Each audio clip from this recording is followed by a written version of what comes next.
Buenas tardes, vecino y vecina, y bienvenidos a La Cibelina. Hoy, domingo 5 de mayo, Día de la Madre, tenemos aquí el orgullo en el programa de actualidad de tener con nosotros a Pablo Ordóñez, sociólogo y militante comunista. Bienvenido. Muchas gracias. Tenemos a Miquel Sobrino, politólogo. Bienvenido también. Y repite con nosotros Daniel Bermúdez. Muchas gracias. Aquí estamos. Primera pregunta, chicos. Hemos visto el tema de Pedro Sánchez. Mucha gente dice, bueno, pues a lo mejor es un amago, a lo mejor sí que es verdad que hay cierto dolor por parte de las noticias que están saliendo en torno a su familia. ¿Cuánto porcentaje crees que hay de sufrimiento y cuánto porcentaje crees que hay de estrategia? Bueno, pues evidentemente yo creo que es 100% estrategia. No hay que olvidar que Pedro Sánchez es un artista, es un animal político, tiene un ejército de asesores en Moncloa que evidentemente le van a acompañar y le van a aconsejar bien. Hace estudios demoscópicos todos los días y tiene mucha información sobre cómo actuar y cómo dejar de actuar. El movimiento del otro día es algo insólito, no y sí, porque bueno, ya lo habíamos visto con Adolfo Suárez, pero sí que lo que es insólito es el hecho de que después de declarar esto no haga nada y cada uno se... Que diga, es broma, chicos, aquí estoy. Ha sido troleo, bueno, que tiene su utilidad, Sí. pero fundamental es eso, pura estrategia. ¿Crees que, Pablo, de alguna manera va a influenciar el voto de la gente que a lo mejor no sigue tanto el día a día de la actualidad y que de repente escucha el titular de, oye, Pedro Sánchez se siente fatal y va a hacer tal? ¿Crees que va un poco por ahí la búsqueda de voto? Sí, o sea, al final lo hemos visto justo esos 5 días, ese fin de semana, la gente salió a la calle, tanto en el comité que tuvo el PSOE como en otras manifestaciones. Una cosa muy heavy porque peleando por una democracia que realmente hace unos años intentábamos impugnarla. Veníamos de lo llaman democracia y no lo es, ahora a defender al Partido Socialista, a defender las instituciones que están en manos del Partido Socialista y a defender todo lo relativo al régimen del 78. A mí me preocupa muchísimo. Dani, ¿qué opinas sobre esto? Pues la verdad es que poco debate porque coincido completamente en que ha sido 100% estrategia. Era para movilizar a las masas y a crear presión judicial porque no tenía otra cosa a la que agarrarse. Pero estaba clarísimo 100% para, yo creo que la mayoría de la gente, sea partidario o no del PSOE, de que no se iba a ir, no se iba a mover de ahí. O sea, lo contrario sería muy, muy raro. ¿Creéis que de alguna manera está absorbiendo con estos movimientos a Sumar y sus 54 partidos que están intentando ver cómo hacen una lucha? Yo creo que sí, no, o sea, intentarlo lo intentan, pero es bastante complicado porque cada uno siempre intenta barrer a su terreno y si te puedo robar yo a ti un escaño, no te lo voy a ceder. Y además ya hemos visto ahora como con una minoría de tener uno o dos de diferencia, puedes gobernar realmente. Entonces yo creo que ahora ninguno cedería fácilmente. Bueno, Miquel, creo que coincidimos todos un poco en que es estrategia, pero hay que ver también el trasfondo que hay en cuanto a la creación de bulos, que es lo que a lo mejor está denunciando Pedro. ¿Crees que debería sacarse una ley antibulos y que se debería regular de alguna manera o que cada uno saque lo que quiera y ya luego se verá por otra fuerza? Sí, a ver, es un tema interesante. Y a ver, el sistema actual que tenemos ahora ya recoge el delito de injurias y calumnias y ya recoger ciertas figuras. Lo que pasa es que, a ver, al ser una figura pública, ya seas Pedro Sánchez, ya seas el rey, siempre estás sujeto a la injuria porque al ser una persona pública. Y en eso, pues, si sabes a dónde vas, si sabes dónde te metes, pues conlleva también eso. ¿Por qué no hay que sacar ninguna ley más, ni un tema de los bulos, ni nada? Pues porque el problema que yo creo es quién considera lo que es un bulo y lo que no, quién decide lo que es verdad y lo que no. Que se lo dejamos a un órgano central que diga si esto es verdad o no. ¿Cómo sabemos si ese órgano es fehaciente, es objetivo? Claro, volvemos a la separación de poderes. No sabemos hasta qué punto se lo presentas a X juez y no sabes cómo va a juzgar muy bien los hechos y a lo mejor le montan una campaña de deshumanización a algún político, como ya lo hemos visto. En plan, el caso de Mónica Oltra, que ha sido hace poco, ha sido una barbaridad. Y, por ejemplo, o sea, el propio Pedro Sánchez, ¿cómo distinguimos cuándo es un bulo, es un engaño, una mentira o cuando cambia de opinión? Claro, ¿Cómo distinguimos eso? Que por eso, que es un bulo, lo primero, y lo segundo, quién decide lo que es la verdad o no, que es el mayor problema que yo le veo. Ujú. O sea, decías, ya sea el presidente, ya sea el rey, o ya sean Mónica Oltra o incluso los chavales de Zaragoza, que son 6 antifascistas, que el Poder Judicial se ha inventado una movida para meterles en la cárcel, ¿no? A mí eso es lo que me preocupa más, porque eso sí que es el lawfare, eso es la utilización de la justicia para defender, pues en este caso, a la extrema derecha o al poder en general, y a mí eso es lo que me preocupa, más allá de los bulos, que creo que la querella que se ha admitido contra Pedro Sánchez sí que está poco fundada y sí que son recortes de panfletos, que creo que lo que se debería hacer es permitir que no se diera publicidad institucional a esos bulos, ¿no? A esos medios, como puede ser OK Diario, pueden ser esa panda de pseudoperiodistas, porque al final, y yendo un poco a la academia, yo soy sociólogo y siempre defendíamos que la sociología es una ciencia social y la ciencia social tiene que tener una metodología. El periodismo también tiene una metodología y lo que no podemos hacer es que ciertos perfiles cercanos a la extrema derecha estén colando constantemente en los medios de comunicación, como también puede ser Ana Rosa Quintana o Susana Griso en ciertos programas que los ve mucha peña, bulos y falsedades. Luego hablaremos, creo que, de vivienda, pero eso es otro de los temas que también se están metiendo todo el rato bulos y al final yo creo que eso sí que es regularlo, ¿no? La verdad, ¿no? Al final, si es en un lado o en el otro, si tú puedes decir 30 o 40 cosas que sin sentido, pero si tú le das cierto protagonismo luego en la tele o donde sea, es donde está el problema y lo que tú también decías. ¿Quién se lo toma en serio? O sea, ¿quién decide si es una tontería o no es una tontería? ¿Tú qué piensas sobre esto, Dani? Pues en relación a lo que has dicho, que me parece coincido bastante, los periodistas tienen que seguir un código y tienen que seguir unas normas que, por desgracia, no tienen libertad para hacerlo. Porque hoy tú puedes ser un gran periodista, puedes decir, hostia, esto es la verdad, tengo que contarla así, pero a ti te dicen, no puedes. Entonces, y eso pasa, o sea, la prensa libre es lo que falta también. Sí. Luego, el tema de castigarlo o penalizarlo más, yo creo que, como tú has dicho, ya tenemos unas leyes que castigan cuando se cometen bulos y tal, y lo que no debería permitirse es que sea reiterativo todas las veces, ciertos medios, ciertas cosas, o que se condene de verdad, no que puedas hacer uno, luego otro, luego tal, pero para todos. También es interesante, por ejemplo, que el mismo que ha pedido que quiere controlar los bulos, en ese mismo discurso soltó dos. Entonces, ¿cuáles? ¿Cuál fue lo que dijo ahora mismo? Lo de... El de... A ver si me acuerdo. El que es el fugado, Puigdemont.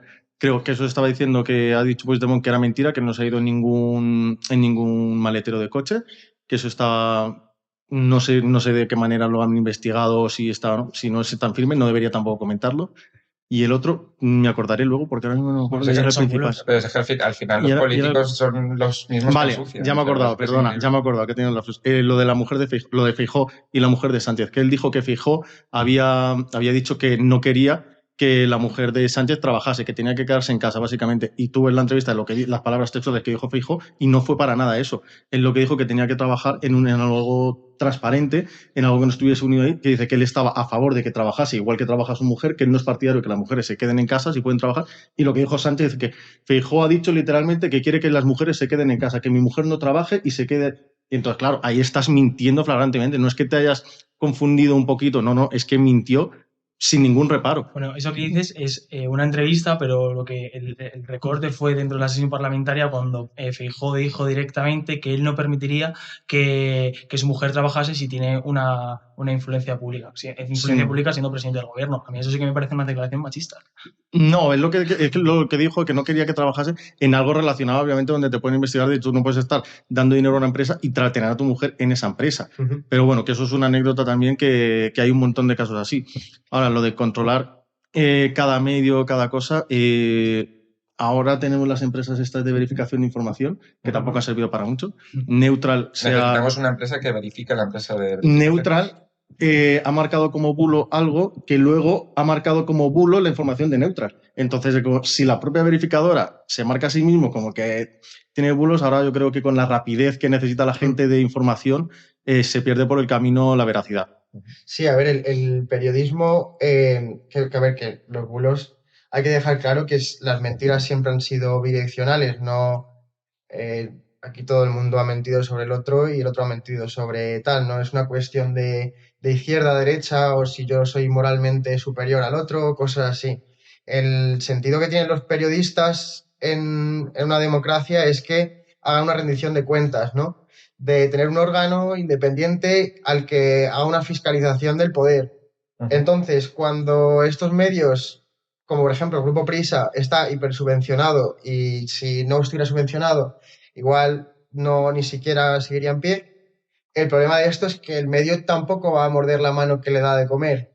Quiero decir, siempre van a estar supeditados al gobierno de turno al que le suba Claro, o si es que les el problema es que baje les den las de comer, subvenciones. no hay que darle de comer, hay que dejar a la fuerza del periodismo Eso es. totalmente independiente, pero claro, ahí en cuanto metemos mano, al final... Y cribar a esos periodistas, porque tú, por ejemplo, consideras que OK Diario no es buen periodista, pues lo lógico es que tú no pagues a ese medio para que siga promocionando ese tipo de bulos. El problema es que si tú subvencionas, tú eres un cliente forzoso de esa empresa. Y evidentemente, pues esa fluctuación de unos periodistas y otros, este tiene más renombre, este tiene menos renombre, da un poco igual, porque si al fin y al cabo tienes tu puesto asegurado, tienes tu subvención, pues estamos siempre las mismas. Pero hablas de periodismo independiente, ¿independiente de quién? O sea, al final tenemos dos opciones, o que lo financien las instituciones públicas con una legislación clara y que al final pongan ellos los cánones, o que las empresas privadas, que sabemos todos cómo funcionan las empresas privadas y hacia dónde van a ir, porque van a estar financiadas por muchos intereses económicos, eso lo llamamos independientes, que ahí la concepción de la independencia en los medios de comunicación es diferente. O sea, los medios de comunicación son un elemento de la superestructura para seguir alimentando la ideología dominante, que es el capitalismo. Entonces, en ese ejercicio de reproducción social, los poderes, en ese sentido, pues las empresas privadas van a meterse dentro van a financiar los medios para que sigan adelante y pues ahí seguir reproduciendo esa serie de mentiras, esa serie de bulos, esa serie de manipulaciones para seguir manteniendo el propio capitalismo. La cuestión es hacia dónde vamos, hacia qué modelo de independencia vamos. Es que yo apuesto por una empresa pública realmente que asegure no un gobierno de turno, sino que asegure pues unos ciertos cánones de veracidad, pero desde lo público, ¿no? O desde medios alternativos que lo vemos, como puede ser El Salto, como pueden ser un montón de medios que creo que sí que hacen periodismo de calle de verdad y no, pues eso, lo que están financiados con... ¿Creéis que también hay un problema cultural? O sea, ya no solo en una dirección de que obviamente los medios no están haciendo lo que tienen que hacer, sino que nosotros también nos dejamos llevar mucho por, joder, mira lo que ha dicho este de tal. Y enseguida le pasamos la noticia, el bulo falso al amigo sin ni siquiera hacer una contrastación. Sí, de hecho, esta semana estaba yo pensando que estoy seguro que si pusieras noticias solo con el titular, una pequeña descripción, y luego si al pinchar estuviese completamente vacío, aún así se esparciría, porque mucha gente no hace clic, no lee de qué va. No, sí. O sea, el otro día, por ejemplo, había gente indignada por noticias del Mundo Today. O sea, no saben lo que es el Mundo Today, pero me indigna esta burrada que es como... Y tanto de derechas como de izquierda, gente que se indigna muchísimo de, joder, no pueden hacer esto. Y es como, joder, en serio, no os cuesta mirar un poco el perfil de qué va la noticia o si os parece real. Pero la gente, yo creo que poco a poco se irá vacunando de eso.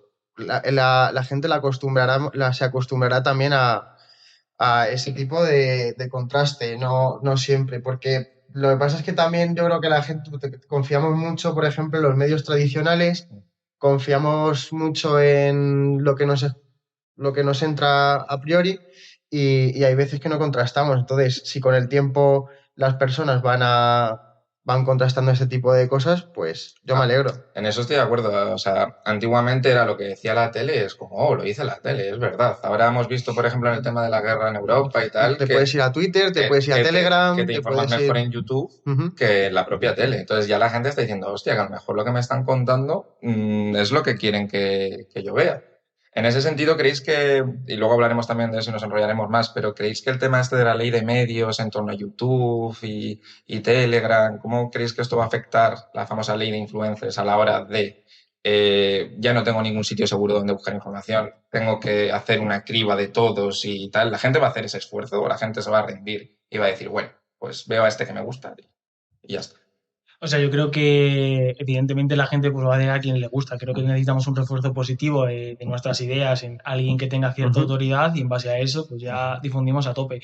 Vuelvo a lo mismo, en plan hace falta, esa ley lo que hace es pues no cubrir esa necesidad que eso es pasta por parte del Estado, de generarnos unos medios de comunicaciones dignos, realmente con verdades y demás. Había un sociólogo que hablaba de la sociedad del riesgo y que te decía básicamente que estamos en una sociedad en la que tenemos un montón de incertidumbres y lo que nos buscamos no es resolver esas incertidumbres, sino es que algo nos dé seguridad. El sesgo de confirmación de toda la vida. Totalmente. Sí, eso es. Entonces necesitamos que haya un Estado que genere esa seguridad. Otra opción, que yo creo que no estamos en ese momento, pero me encantaría que generásemos medios de contrapoder que generasen realmente esa seguridad, ¿no? Esa seguridad en la calle. Yo me fío de mis amigas y no de lo que me diga pues cierto medio de comunicación, y en base a eso generar ese contrapoder, esas estructuras paralelas. Más a nivel espíritu, ¿no? Más de sociedad. Sí. ¿Qué opinas respecto a la ley de medios, Dani? Así por curiosidad. A mí me encantaría que fuese como ha dicho él, de que la gente se informase por los dos lados y no que se tuviese que censurar, que es a lo que tiende ahora la ley.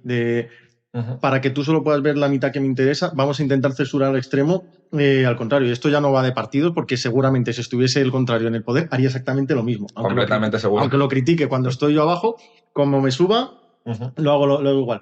Y hemos visto que este año han censurado un montón de cuentas de YouTube, de Instagram, que eran problemáticas o criticaban al gobierno, o incluso simplemente por contar una noticia, simplemente que escogerla y leerla, sin dar ningún tipo de opinión, censurar un canal. Es que ahora van a tener el poder de, bueno, esto desinforma, por ejemplo, en el tema de Europa, de la OTAN y tal. En cuanto vean algo que no cuadra mucho con lo que está diciendo el gobierno, desinformación y te borran el vídeo. Claro, y términos muy ambiguos, creo que era como información sensible o contenido sensible, ¿qué es? O sea, no es ni que sea falso ni que sea un bulo sensible. Claro que eso puede abarcar 1000 cosas, entonces te pueden tirar una cuenta y perder alcance. Y hace poco lo estaba comentando el de Wall Street Wolverine, que desde que está Elon Musk al frente de Twitter X, que ha tenido un crecimiento enorme su cuenta, constatando que antes sí que había ese shadow ban de esta cuenta no se va a ver, esta cuenta no se va a esparcir, e incluso gente que tú buscabas en el buscador y no te sale el nombre, tienes que ponerlo entero o que te den un enlace, y eso también es coartar la libertad de la gente. Yo ahora mismo pienso que tú tienes que informarte de todos lados. Como si sigues a Vox, informarte de Alan Barroso, aunque sean casos contrarios, para ver un poquito la verdad que hay, porque no creo que haya nadie o casi nadie que tenga ese poder de decir todo, digamos, con la libertad que se debería tener un periodista. A ver, es verdad que la ley de influencer, lo que te decía es que había que tener un registro de los influencers que había, porque siempre esto se dibuja como con un bien superior, ¿no? Es que hay que tenerlos controlados, registrados, para que el contenido a menores sea clasificado y para que el contenido publicitario aparezca como que es publicidad. Ya, pero esto ya lo hace YouTube. Entonces, sí. Esto ya lo hace YouTube. Entonces, ¿cuál es la intención dentro de la intención sobre esto? Pues seguir metiendo mano de alguna manera. Y también el tema de los medios, estoy seguro de que de alguna manera están viendo que toda la publicidad se le está yendo, la gente de publicidad se está yendo a YouTube y dicen, oye, ¿qué está pasando? ¿Qué hay de mi trozo de pastel? Eso es, sí, a ver, es verdad que, bueno, yo no comparto las ideas de Pablo, pero es verdad que la gran empresa y el Estado muchas veces son muy amigos, pues para limitar la entrada de nuevos competidores, para subvencionarte, para limitar a tu competidor, ponerle piedras. Vamos a poner, por ejemplo, la tasa Tobin, pues es algo que solo afecta a YouTube. Eso le viene muy bien, por ejemplo, a las televisiones tradicionales. Entonces, esto se va a ver y espero que no se llegue a profundizar sobre ello. Bueno, vamos a hablar ahora de que ha muerto una persona tras ser desahuciada por un fondo buitre, que es una noticia que hemos visto pues, en todas las televisiones. Es volver otra vez al tema, Pablo, de los ocupas. Hay que sacar alguna ley, hay que darle una alternativa. Ya no te digo ley antiocupas, te estoy diciendo incluso antes. Una ley, una alternativa básica para la gente que no está pudiendo tener una vivienda, que lo recoge la Constitución. O hay que hacer una ley para, de alguna manera, la gente que va de listilla, porque también lo sabrá, deje de ir de listilla. ¿Qué opinas sobre esto?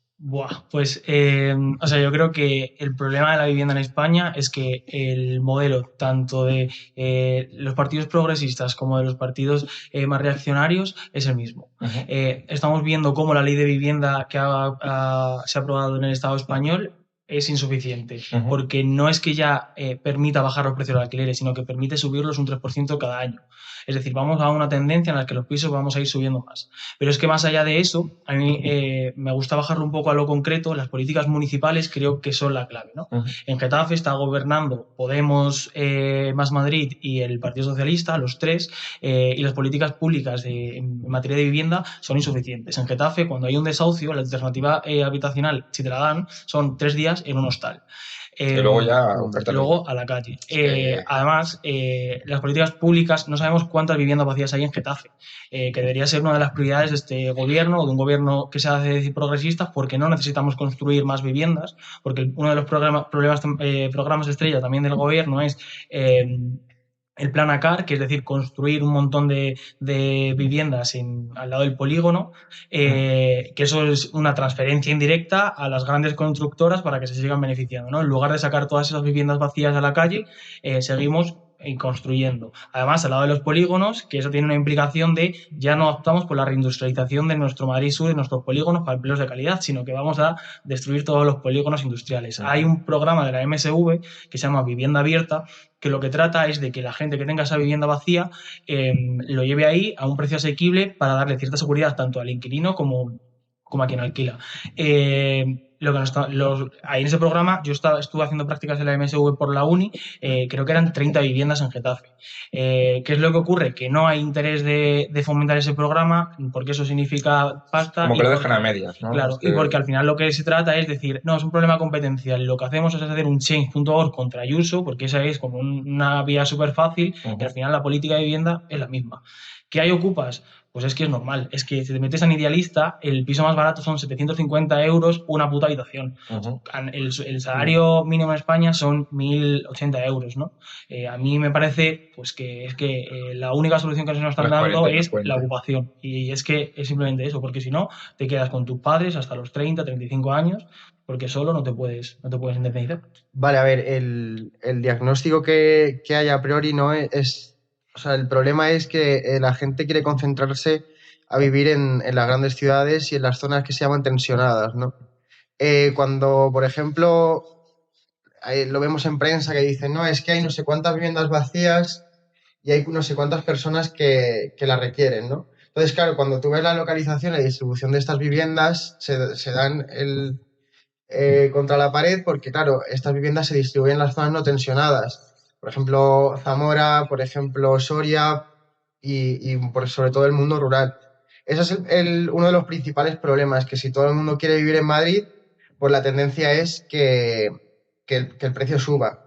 El problema de, por ejemplo, de hacer tipo leyes de los que tú no puedas subir el precio y, y tal, pues uno de los principales problemas es la escasez. Cuando tú tienes un punto de equilibrio que confluye en oferta y demanda y lo fijas por debajo de ese punto, se genera escasez, que son ejemplos que ya lo hemos visto en Berlín, donde ha subido un 14% y aparte se suma a la criba que hacen de los inquilinos. Ahora, en vez de poner un precio más elevado, tal, pues lo que se aseguran es de los 600 personas que había para un piso en Berlín, tras la fijación de precios, lo que hacían es buscar los perfiles de mayor seguridad.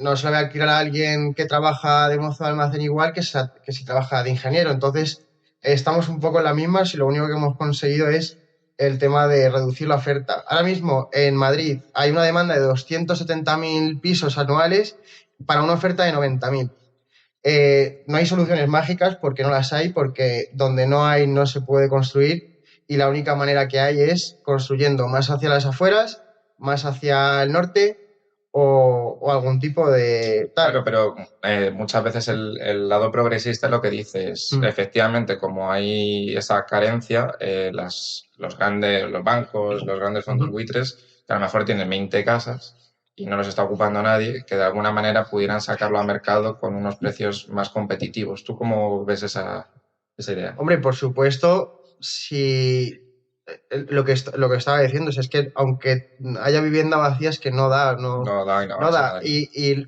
si tú pues tienes más incentivos para poner tu vivienda en alquiler, pues por ejemplo puede ser pues con una ley antiocupación de las 24 horas, puede ser a través de rebajas fiscales, puede ser a través de un montón de cosas. Lo que pasa es que el tema ya de fondo buitre ya es un poco pretencioso, porque realmente lo que hacen los fondos de inversión es hablar con promotores españoles y los promotores españoles, un piso requiere una inversión bastante alta. Para eso necesitan fondos de inversión, ya sean españoles, extranjeros o aquí el del bar que tiene 500.000 eurillos sueltos. O sea, eso no tiene nada de malo.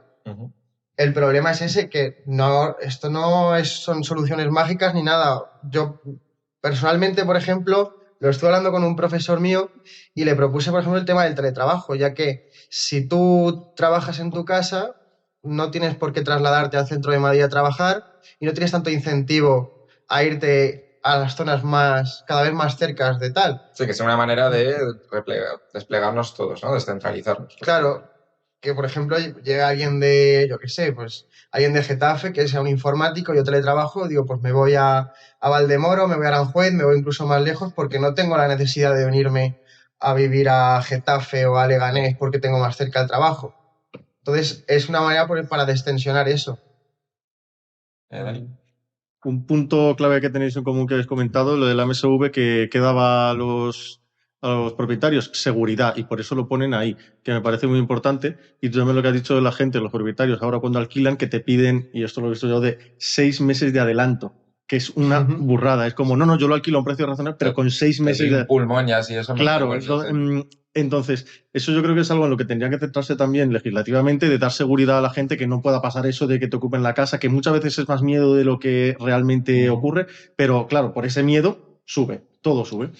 Luego, de los fondos buitres, creo que ha pasado en estos años de un 3% a un 7% de que son propietarios de la vivienda de alquiler. O sea, tampoco es que tengan ese poder de subir mágicamente el precio de los alquileres. El más del 90% es de particulares. O sea, es el vecino el que dice, hostia, este le vende a 800, pues yo a 900, que el mío está mejor. Ah, que se le ha subido a 900, pues yo a 900, y así. Claro, por eso la idea de poner un tope para que no se compita hasta el infinito es una propuesta que está encima de la mesa. Claro, hay dos vías ahí. O castigarlo, o, digamos, no subvencionarlo, sino recompensarlo al que mejor lo hace, de poner un tope, como habían intentado poner de los precios de referencia, que eso me parecía bastante bien, aunque luego al final nos haya puesto en muchos sitios. No obligatorio, sino, por ejemplo, si el precio de referencia de tu vivienda aquí fuese un apartamento entero, 1.000 euros, si tú alquilas muy por encima, te vamos a cobrar bastante más. Y si tú tú lo haces por debajo, pues te ponen una exención fiscal a lo que estás ganando. Sería una manera de motivar a la gente. Por ejemplo, el teletrabajo también es una opción muy buena, y el transporte público, por ejemplo, el AVE, es un transporte que te permitiría estar en Madrid, pero poder vivir fuera. Hay muchas vías, muchas zonas de España que es increíble que no tengan todavía vías de alta velocidad. No tenemos un corredor del Mediterráneo. Toda la parte del sur no tiene nada, y eso sí que, por ejemplo, ayudaría a mucha gente que vive por necesidad en Madrid, porque es donde hay trabajo, a vivir fuera, en Castilla-La Mancha, por ejemplo. Con que vaya bien la línea de Aranjuez ya... Es un claro. Sí, bueno, últimamente están los transportes públicos que, vamos, los de Cataluña también con los rodalíes, lo cual es una pena con todo lo que pagamos de impuestos, que por lo menos, ya que se paga tanto, que estuviese todo genial, pero no tenemos esa situación. Yo, como hemos hablado de bulos, también hay que combatir los bulos cuando hablamos de ocupación, ¿no? En ocupación en España, cuando se te ocupa una vivienda, lo que se entiende por ocupación, que otra cosa es el impago de vivienda cuando ya estás viviendo porque tienes una situación, sí que se te desaloja en 24 horas, 48 horas. Entonces, es un bulo que venimos reforzando porque queremos esa tendencia de criminalizar a la gente que tiene una situación, unos contextos vulnerables, unos contextos precarios, y que al final hay que contrastarlo. En España sí no está permitida la ocupación, en España la ocupación se desaloja, y lo que más problemas es evidentemente que cuando tú tienes un contrato de alquiler y no puedes pagarlo, pues porque estás en el paro de repente, pues ahí sí que hay un proceso más largo de un desahucio normal, que se alargan más porque la justicia está saturada, no porque el por desahucio sea más largo que por otra cuestión.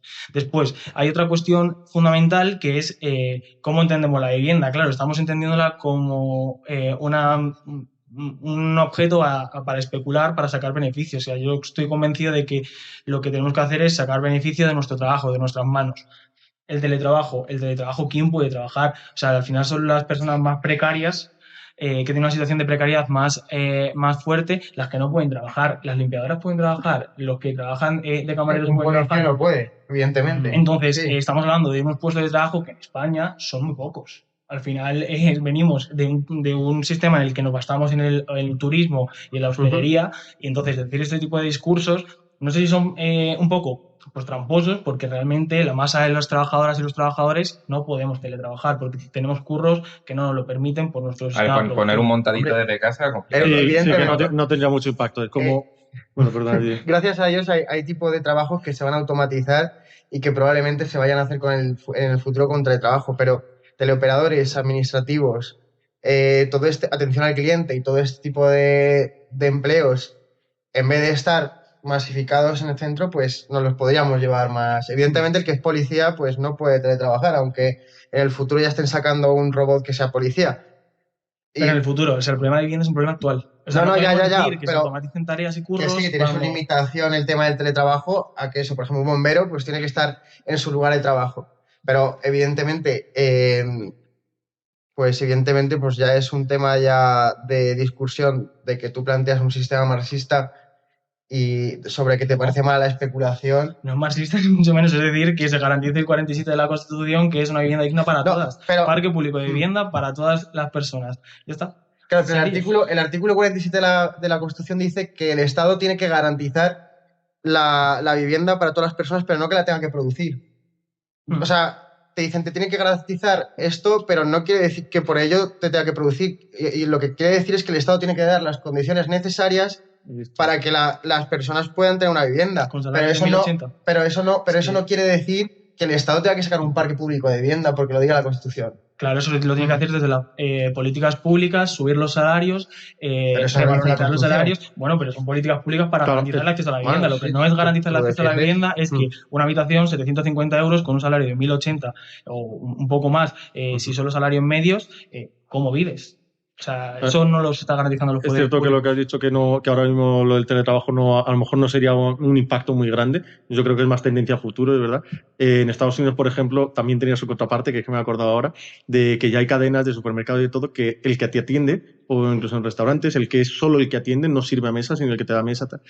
Son teletrabajadores con una pantalla, pero no son trabajadores de Estados Unidos. Están cogiendo gente de Tailandia, porque allí la hora se paga $16, y en Sí. Tailandia a 3,5, 4. Entonces, claro, están cogiendo a un montón de gente que trabaja desde Tailandia, que encima estás perdiendo puestos de trabajo, entonces todo, no hay una solución mágica, como habéis dicho antes, pero yo creo que todo poquito a poquito suma. Lo que sí que, por ejemplo, es verdad que el gobierno tampoco ha hecho nada en ese sentido. Ha dicho Sánchez ahora que quiere prohibir lo de las Golden Visa. La gente que viene del extranjero y si inviertes 500.000 euros o más en viviendas, tienes la visa automática, entonces... Como si eso fuese el programa, eso sí que es el problema, perdón, eso sí que es una cortina de humo, porque ahí se han concedido 12.000 visas en los últimos 10 años por ese método. O sea, tampoco ha tenido un impacto en el alquiler despreciable. Pero él te lo vende como, hostia, esta medida buenísima para bajar los alquileres. Y tampoco está ahí. Entonces yo creo que esto sería una suma de todo un poquito, de legislar para que esos topes no sean tan altos. Yo quería decir una cosa respecto a lo que tú has dicho. Yo estoy de acuerdo con que el tema de los ocupas se le da más bombo del que realmente tiene con finalidades políticas, pero sí que es verdad que yo creo que sería acertado si a nivel de gobierno de alguna manera se interviene para que tengan prioridad esos juicios. O sea, de alguna manera te estás poniendo la tirita antes de tener la herida. Si tú agilizas esos procesos, no estás dando pie a que haya tanta corriente en contra. ¿Crees que eso es una tarea pendiente también que tiene el gobierno o que está bien? Creo que la tarea pendiente del gobierno es asegurar una vivienda digna. Y se hace como con una de las propuestas que has dicho tú al principio, pero al final, pero también tocando la ley de SOCIMES e incluso derogando la ley de SOCIMES y expropiando vivienda, que es un mecanismo legal en la Constitución del 78 que tenemos, y tenemos que empezar a expropiar porque hay viviendas vacías por parte de los especuladores. Pero el tema de expropiar, a ver, yo nunca voy a defender expropiar, ni siquiera el del caso que voy a poner ahora. Pero el tema de expropiar, por ejemplo, digamos que está justificado por si tú tienes que hacer algún tipo de, por ejemplo, el paso de un tren, pues hay un propietario que para hacer la línea más eficiente, pues le dan un justiprecio y a ese hombre se le expropia su casa. Pero el tema de expropiar por expropiar y robar al propietario lo que con el legítimo esfuerzo se ha conseguido, no sé yo si está tan No. o sea, tan... No es tan legal. Juntando los dos temas de expropiación y ocupas, se da el caso aquí en España no me acuerdo en qué parte de España lo tendría que mirar, pero lo de que expropiaron a un montón de gente por vivir en la costa, incumplir la ley de costas, entonces iban a derribar sus casas. Hicieron protesta de todo, al final los echaron.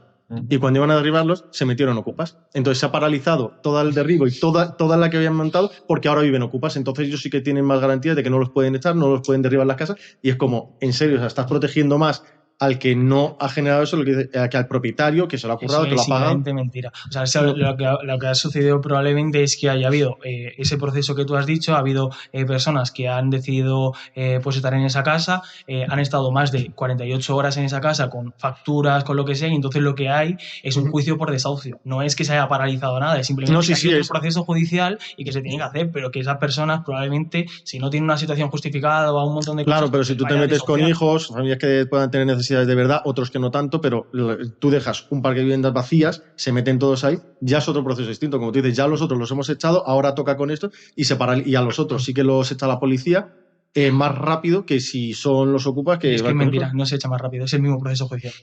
No, pero Es que es verdad. sí, pero quiero decir que se dan más, lo que tú dices, se dan más pistas para ciertos casos. Por ejemplo, porque lo de la policía no tiene la capacidad de poder decir, oye, ¿esta es tu casa? No, pues fuera. O sea, eso tampoco debería ser así. Claro, Si pero tú eres... no se más prisa, es el mismo proceso judicial. Lo que ocurre es que a lo mejor hay pues ciertos juzgados que están más colapsados que otros y que Sí, está demandando, eso- pero es que es el mismo proceso judicial. Lo que pasa es que es muy fácil decir, es que a los ocupas hay que... No, es que a los ocupas no se les protege. Es que si tú tienes una vivienda que estás viviendo ahí, que está 48 horas vacía y tú no te das cuenta y ahí te vas a los 2 meses y esta vivienda sí que hay personas viviendo, eso es un proceso judicial y hay que respetar esos procesos Sí, pero también judiciales. tenemos el caso de que la picaresca de que va uno, se pide una pizza, la recoge en la puerta, tiene el ticket y aunque no hayan pasado ni 2 horas ahí en la casa y lo vea el vecino según entran, aunque esté grabado con el móvil, que hay casos de eso, de que, mira, están entrando ahora, cuando llega la policía, no, yo tengo un ticket aquí, he metido un niño pequeño, bueno, pues se necesitan 48 horas. pasa al juzgado. Sí, pero si tú tienes un ticket como justificando, que esto lo han aportado muchísima gente, de no, mira, yo llevo aquí desde la semana pasada y se han hecho fotos dentro, se han hecho... Y claro, el policía, ¿qué va a hacer ahí? Tiene que cumplir la ley. La ley te marca eso, que si tú has estado más de 48 horas y como él no es juez, no puede decidirlo. Bueno, chicos, creo que de expropiar podemos hablar mucho tiempo. Vamos a pasar al último tema. Para cerrarlo, vamos a hablar de Netanyahu. El tema de Israel. Bueno, ya no quiero entrar en Ucrania porque podemos estar otras 2 horas.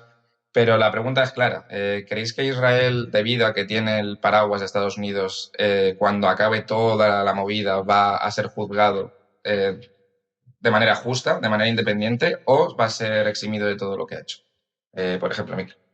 A ver, evidentemente, pues el Estado opera en un vacío legal. El Estado no, lo que llaman Estado de Derecho no existe. O sea, y realmente el Estado puede hacer lo que le dé la gana. Si es verdad que hay un orden internacional, hay un derecho internacional que Se ha saltado todo el mundo. Sí, evidentemente Netanyahu no es ningún santo, evidentemente jamás tampoco, pero desde luego que la desproporción con lo que ha hecho Netanyahu sí debería pasarle factura. Otra cosa es que lo vaya a hacer. Y evidentemente teniendo un socio tan fuerte como Estados Unidos, pues aún menos. Eso sí, es verdad que pues sí se están dando cuenta desde Estados Unidos que ya está siendo una respuesta desproporcionada y ya digamos que hay cierto atisbo de vamos a cortaros un poco mínimamente la financiación, que bueno, que algo es algo. Hacen amagos, pero luego, claro, Sí, el tema tal. de Irán, de volver a buscar otra vez el apoyo, siempre están ahí con el tira y afloja. ¿Qué opinas, Pablo, sobre esto? Porque la verdad, y ten cuidado que estos vídeos no lo censuran rápidamente. Queremos YouTube. O sea, yo creo que hay que pasar de hablar de conflicto a hablar de genocidio en Palestina. Sí, total. Eh, O etnocidio, ya si vamos más al... Sí, pero creo que la población palestina va a acabar. Creo que es la finalidad de Israel. Hablábamos de Estados Unidos, pero también hay que hablar de la Unión Europea y de la OTAN y del papel que tenemos los gobiernos en España y en toda la Unión Europea, porque estamos financiando la venta de armas y la compra de armas con Israel. Creo que no se le va a juzgar y si se lo juzga... me va a dar igual porque la población en Palestina está siendo masacrada. Y esta semana estaban ocurriendo protestas estudiantiles en Estados Unidos, en las que el progresista Biden, que tenemos que tener en cuenta que es la opción progresista en Estados Unidos, ha reprimido a las estudiantes que estaban manifestándose, llamándoles de antisemitas. Bueno, ya ha vetado que Palestina sea un estado 54 veces. Total. Y es que eso me preocupa mucho porque estamos hablando de gobiernos progresistas. Y ahí vamos otra vez a la idea de los males menores todo el rato, ¿no? Me da miedo Trump porque es que entonces voto a Biden, que está haciendo exactamente la misma política que Trump, pero con una cara amable. Me da miedo Vox y el Partido Popular, pero entonces votamos a Pedro Sánchez, que está haciendo lo mismo que harían ellos, reforzando la Unión Europea y reforzando la OTAN. Me da miedo la extrema derecha en Alemania y votamos a los verdes y a la socialdemocracia en Alemania para que haga lo mismo, porque los verdes es extrema derecha en Alemania. Entonces, a mí me da miedo este contexto belicista que hay. Tenemos que empezar a organizarnos para empezar a plantar cara a las guerras, a decir que ellos ponen las guerras y nosotros vamos a poner los muertos y que hay que... Además, somos el terreno, el del tablero somos nosotros. Y hay que estar con el pueblo palestino en las calles y solidarizándonos con ellos. ¿Vale? Pues yo creo que habéis resumido bastante bien la situación, porque yo creo nos podemos ir, chicos. No, pero yo creo que coincidimos todo el mundo que sería engañarse pensar que Netanyahu va a asumir o a afrontar cualquier tipo de pena después. Lo que tú dices es que sería también inútil un juicio después cuando dice, vale, ya hemos eliminado a Palestina, júzgame ahora, impónme lo que quieras, si ya conseguido el objetivo. O sea, es una persona a cambio de un país entero. Ya, pero ¿de qué sirve el derecho internacional si yo me lo puedo saltar y luego no hay ningún tipo de castigo? O sea, el día de mañana estamos sembrando un caldo de cultivo que el día de mañana alguien ataca a un país y bueno, o sea, no pasa nada. Esto ya pasó. Claro, al final es lo que decimos de los países que tienen más poder que otros y aquí manda Estados Unidos en todo. O sea, todo lo que diga, incluso de cara... Censurados. No he dicho que mande mal, he dicho solo que manda. Pero incluso en el caso de que juzgasen por alguna cosa, que yo creo que si se viese eso, dirían, no, mira, he cumplido todas las cosas, como hace poco Netanyahu dijo, que estaban garantizando que sus misiles, y esto es cierto, son de ultra precisión y solo atacan objetivos muy bien medidos para que no haya víctimas, que el ejército suyo está entrenado para que entre en un sitio que utilizan escudos humanos y no caiga ninguna persona. Y en parte es cierto, porque esa capacidad sí que la tienen, pero la realidad es otra. Y otra cosa es que desactivan el botón Family Friendly, ¿no? Claro, a lo mejor... Una persona buena. Mira, hemos hecho una operación aquí impecable, hemos liberado a esta gente, hemos matado a unos cuantos de Hamas y no ha habido muertos, o hemos eliminado a un objetivo que iba en coche con un misil súper preciso, pero luego toda la parte de atrás que se ha visto, y no de ahora, sino de cuánto llevan ahí de guerra, de ir quitándole terreno 20, 30, 40 años. Muchísimo tiempo. Entonces, claro, tengo uso de razón. Entonces, no es de ahora. Hace mucho tiempo vi un documental de un reportero de esto de guerra que iba varias veces durante varios años y donde antes estaba la franja aquí, se iba acotando, quitaban un barrio, militarizaban el barrio por su seguridad y luego trasladaban esa parte. Ahora aquí echaban a los palestinos, viven israelíes. Y la casa del que él estaba grabando a los 10 años se la estaban quitando ya los israelíes y cuando vuelve ya no había casas, habían construido edificios nuevos, mucho más bonitos, todo asfaltado y los guardias estaban en el barrio siguiente. Entonces, poco a poco, les han ido quitando sin que nadie haga nada. Entonces, claro, luego tenemos la reacción de Hamas, de la gente, que está mal, pero es entendible, porque lo que tú has dicho, el gobierno internacional no sirve absolutamente para nada para ciertos países, sirve más para reprimir al pequeño. No, y que dentro de unos años, cuando nos miremos a nosotros mismos como país perteneciente a la OTAN, pues diremos qué vergüenza, ¿no? Que estábamos mirando y no solo eso, estábamos diciendo, sí, creamos un estado palestino, pero a la vez te vendo armas, Israel, para que sigas atacando al Estado palestino.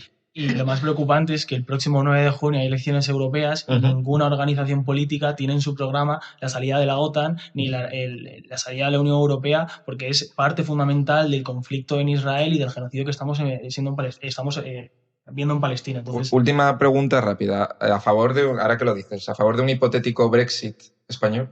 ¿O eso jamás lo... Bueno, salida al menos de la OTAN. A ver, para mí, la Unión Europea, después del Tratado de Roma de 1974, creo que era, ahora no tengo, o 60, no me acuerdo la fecha ahora, para mí no tiene ningún sentido. Se ha convertido en una máquina burocrática y elefantiásica que no tiene ningún sentido. Lo que para mí sí que tiene sentido es una unión comercial de libre comercio y de libre tránsito de personas entre países europeos.